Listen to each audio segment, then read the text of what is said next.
अक्ल बड़ी या भैंस। यहाँ पर एक चित्र कथा दी गई है, अक्ल बड़ी या भैंस। रचनाकार शिवेंद्र पांड्या। पृष्ठ 75। पहले चित्र में आफंती और पहलवान को दिखाया गया है। चित्रकथा की शुरुआत होती है पहलवान और आफंती की मौजूदगी में, जहाँ पर एक गधा भी है। आफंती के शहर में एक पहलवान भी रहता था। एक दिन वो आफंती से बोला, तुम भले ही अक्ल में बड़े हो, लेकिन ताकत तो मुझ में ही अधिक है। अच्छा, पर यह तो बताओ, तुम्हारे अंदर कितनी ताकत है? मैं 5 क्विंटल की चट्टान को सिर्फ एक हाथ से उठाकर आसमान में उछाल सकता हूँ। अच्छा, आओ मेरे साथ, देखते हैं कौन अधिक ताकतवर है। पृष्ठ 76। आफंती पहलवान को शहर की 4 दीवारी के पास ले गया और बोला, जरा इस रुमाल को दीवार के पार फेंक कर दिखाओ। यह भी कोई बड़ी बात है। पहलवान ने रुमाल उठाकर पूरी ताकत लगाकर जोर से फेंका, पृष्ठ 77। लेकिन रुमाल वहीं गिर पड़ा। आफंती ठहाका मारकर हंस पड़ा। अब मेरी ताकत देखो। आफंती ने एक छोटा सा पत्थर उठाया, रुमाल में उसको बांधा और दीवार के पार फेंक दिया।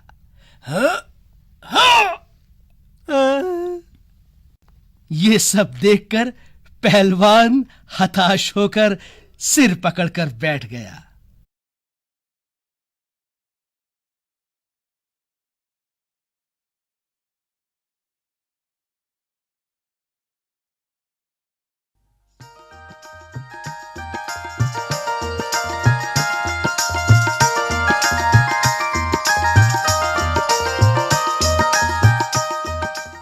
CIET NCERT द्वारा प्रस्तुत है कक्षा 3 की हिंदी की पाठ्य पुस्तक रिमझिम में संकलित पाठ की ध्वनि प्रस्तुति। पाठ का शीर्षक है कब आऊं।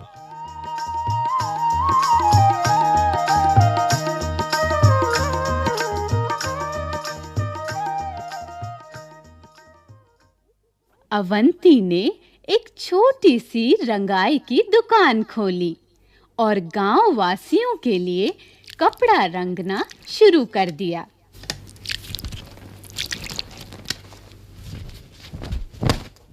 सब लोग उसकी रंगाई की प्रशंसा करने लगे। धीरे-धीरे उसकी दुकान चल निकली।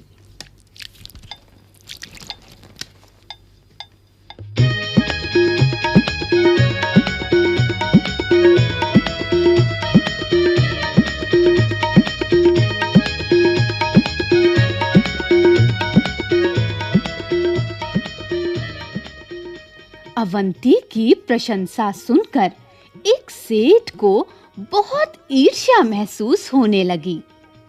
अवंती को परेशान करने के लिए वह सेठ कपड़े का एक टुकड़ा लेकर अवंती की दुकान में जा पहुंचा।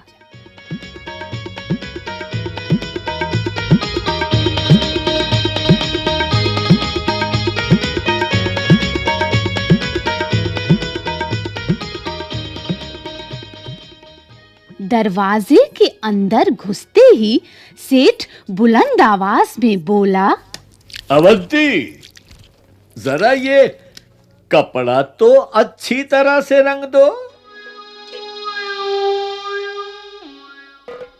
मैं देखना चाहता हूं तुम्हारा हुनर कैसा है। तुम्हारी काफी तारीफ सुनी थी, इसीलिए आया हूं।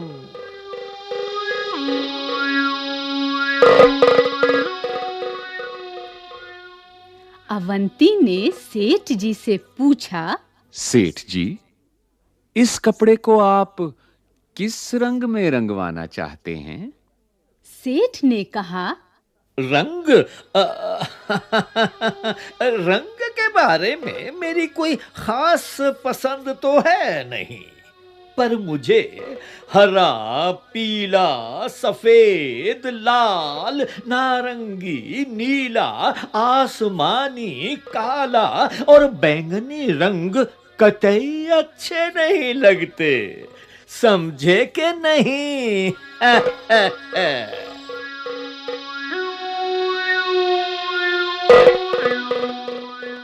अवंती ने जवाब दिया। समझ गया हूं, अच्छी तरह समझ गया हूं। मैं जरूर आपकी पसंद की रंगाई कर दूंगा।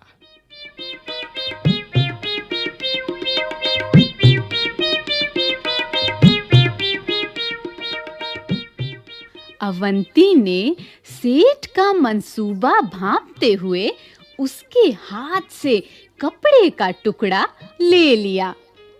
सेठ ने खुश होकर कहा, अच्छा, तो इसे लेने मैं किस दिन आऊं? अवंती ने कपड़े को अलमारी में बंद करके उसमें ताला लगा दिया।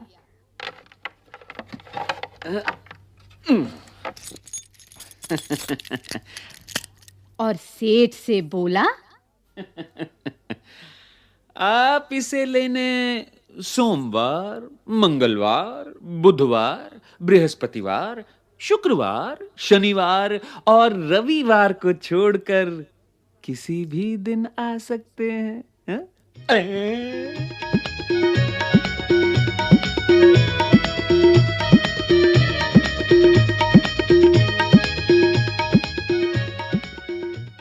सेठ समझ गया कि उसकी चाल उल्टी पड़ चुकी है, अतः भलाई धीरे से खिसक लेने में ही है। फिर उस सेठ ने दोबारा अवंती की दुकान में घुसने की हिम्मत नहीं की।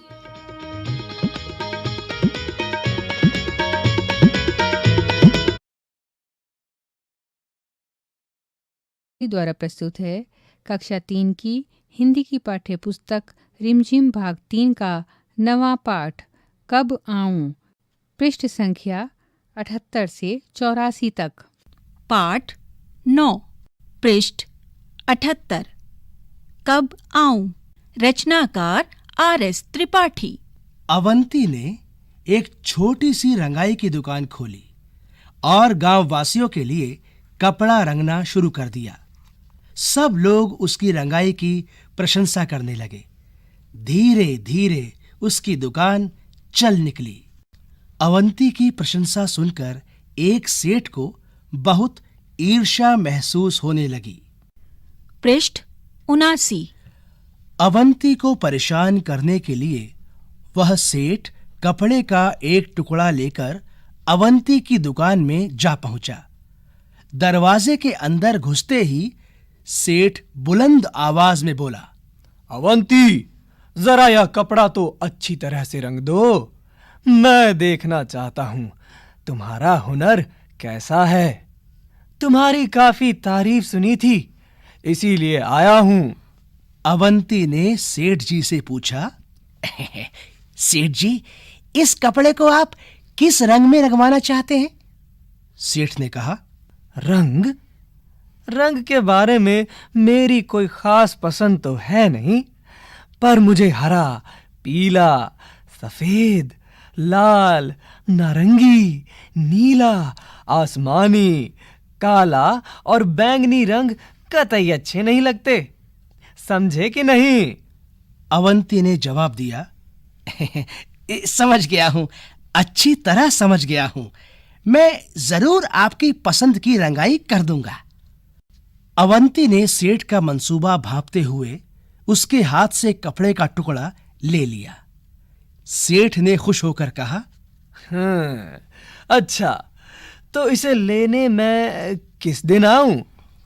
अवंती ने कपड़े को अलमारी में बंद करके उसमें ताला लगा दिया और सेठ से बोला,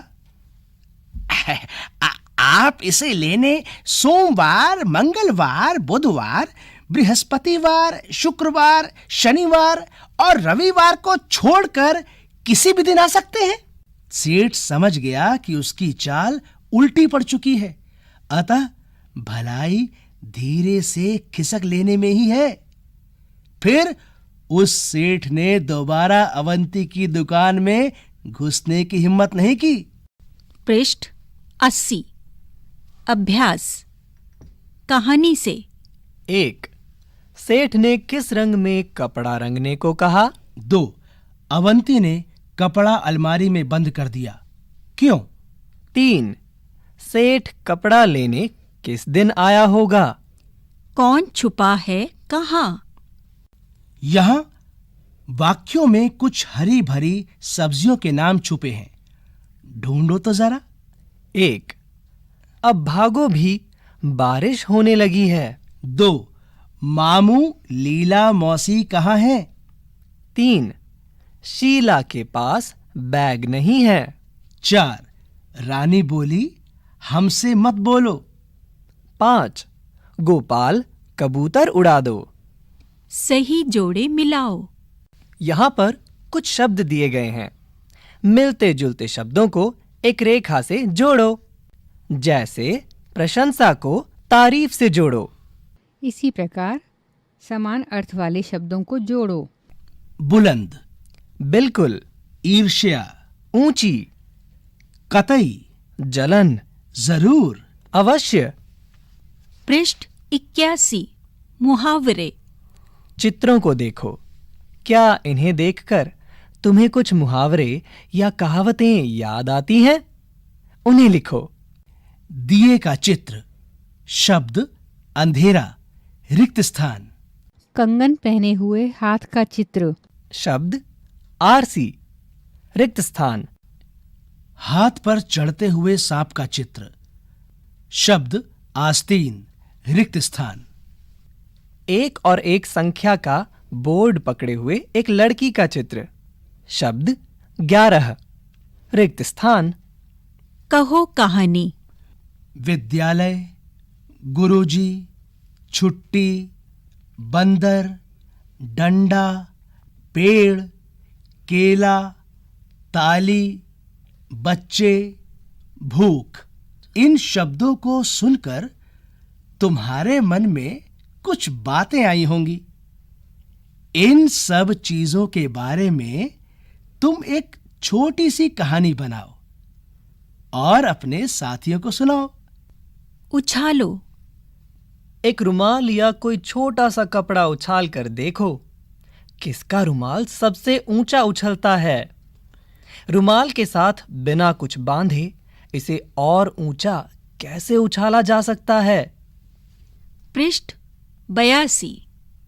समझ, समझदारी। रंगाई शब्द रंग से बना है। इसी तरह और शब्द बनाओ, जैसे रंग, रंगाई, साफ, रिक्त स्थान, चढ़, रिक्त स्थान, बुन, रिक्त स्थान। क्या समझे? यहाँ कुछ शब्द दिए गए हैं जिनके नीचे रेखा खींची गई है और उन्हें जोर देकर बोला गया है। इन वाक्यों को समझो और रेखांकित शब्दों के मतलब बताओ। 1. मुझे बैंगनी रंग कतई अच्छा नहीं लगता। यहाँ कतई के नीचे रेखा खींची गई है, रिक्त स्थान। 2. अवंती ने सेठ का मंसूबा भांप लिया। यहाँ मंसूबा के नीचे रेखा खींची गई है, रिक्त स्थान। 3. मैं तुम्हारा हुनर देखना चाहता हूं। यहाँ हुनर के नीचे रेखा खींची गई है, रिक्त स्थान। 4. सेठ बुलंद आवाज में बोला। यहाँ आवाज के नीचे रेखा खींची गई है, रिक्त स्थान। 5. सेठ को ईर्ष्या होने लगी। यहाँ ईर्ष्या के नीचे रेखा खींची गई है, रिक्त स्थान। 6. रंग के बारे में मेरी कोई खास पसंद तो है नहीं। यहाँ खास के नीचे रेखा खींची गई है, रिक्त स्थान। पृष्ठ 83। कैसा लगा आफंती? आफंती के बारे में कुछ वाक्य लिखो। तुम उसके कपड़ों, शक्ल सूरत, पालतू पशु, बुद्धि आदि के बारे में बता सकती हो। रिक्त स्थान। जोड़े ढूंढो। दिन, दीन, मेला, मैला। यहां दिए गए शब्दों के जोड़ों में केवल एक मात्रा बदली गई है। किसी भी मात्रा को बदलने से अर्थ भी बदल जाता है। ऐसे और जोड़े बनाओ। देखें कौन सबसे ज्यादा जोड़े ढूंढ पाता है। रिक्त स्थान। पृष्ठ 84। कुछ कलाकारी। कब आऊं वाले किस्से को चित्रकथा के रूप में लिखो। क्या है फालतू? कभी कभी हम अपनी बात करते हुए ऐसे शब्द भी बोल देते हैं जिनकी कोई जरूरत नहीं होती। इसी तरह इन वाक्यों में कुछ शब्द फालतू हैं। उन्हें ढूंढकर अलग करो। 1. बाजार से हरा धनिया पत्ती भी ले आना। 2. एक पीला पका पपीता काट लो। 3. अरे रस में इतनी सारी ठंडी बर्फ क्यों डाल दी? 4. जेबा, बगीचे से 2 ताजे नींबू तोड़ लो। 5. बेकार की फालतू बात मत करो। इसी के साथ रिमझिम भाग 3 का नवा पाठ यहाँ समाप्त हुआ।